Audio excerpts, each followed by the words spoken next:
So Cynthia, as you are walking people through the process and you're talking about who knowing who you are and getting ready as the bride of Christ, this is something that's really identity based, but there is so much of you in here in your story. Why did you tell it the way that you did? What were you trying to accomplish with this book? I know that once you get your identity established, the word continuously tells us that we're to work out our salvation. And so I began studying that. And as I pursued that, I began to understand that, God wants a bride that is without spot or blemish, but he also wants a bride that's mature. And in order to be mature, we need to get past these areas in our life that hold us back and hold us down. We can't be effective for God if we've got all this junk and problems.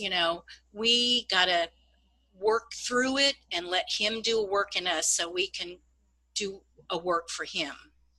So if someone didn't know who the bride of Christ was, how would you explain that to someone that doesn't know what that means? Well, the church is the bride of Christ, and the Bible tells us that we need to be ready for Christ's return.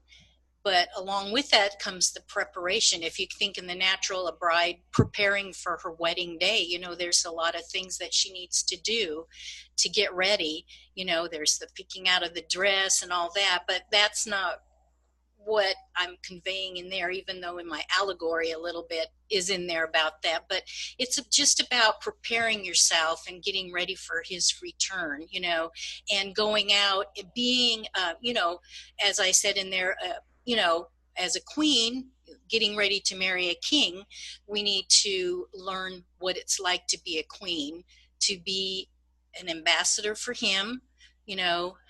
All these lessons that I have throughout the book just beautifully tie into the bride of Christ getting ready to marry the king.